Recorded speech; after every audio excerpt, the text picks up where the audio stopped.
Pastor Chad here from All Souls Congregational Church. I'm in my home office again today.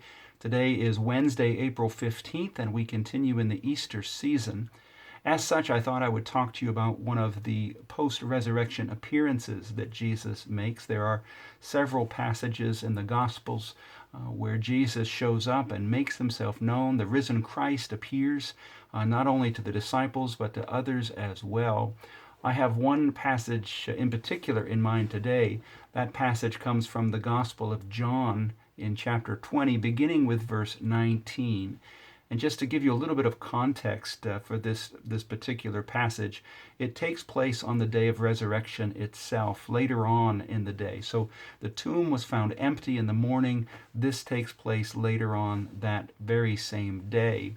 And what strikes me about this scene, what catches my attention, is the fact that the disciples are gathered together behind closed doors, and the doors are locked because of fear. Now, I certainly hope that fear is not the best descriptor of what you are experiencing these days, but I certainly know that there is some level of anxiety and worry going around. Other emotions too, feelings of exhaustion, frustration, a lot of things. But emotions aside, we certainly can identify with this idea of being behind closed doors, whether they're locked or not. This idea of being kind of shut off and to ourselves is something that we can very much identify with. And we're reminded in this passage that even in those places where we are feeling shut off, even in the midst of those moments where we're experiencing powerful emotions, God has a way of showing up and making himself known.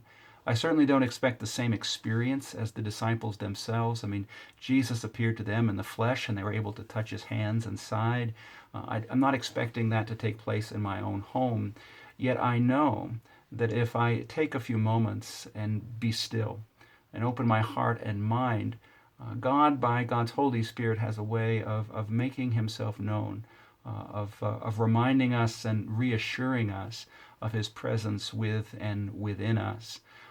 Going back to the story now, the other thing that I want to kind of lift up from this passage in the Gospel of John is that not only does Jesus meet them in the midst of those circumstances, he proclaims to them a gift. Not once but twice, Jesus says to them, "Peace be with you.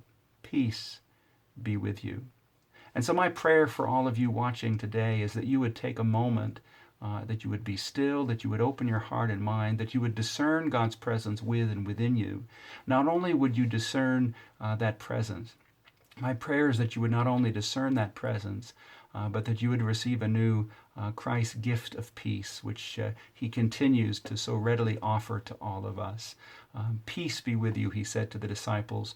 God still offers that gift to us so many generations later. Peace be with you.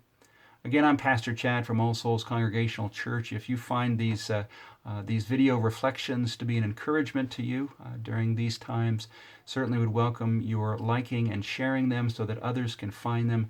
Thank you so much for watching. Be well, and God bless.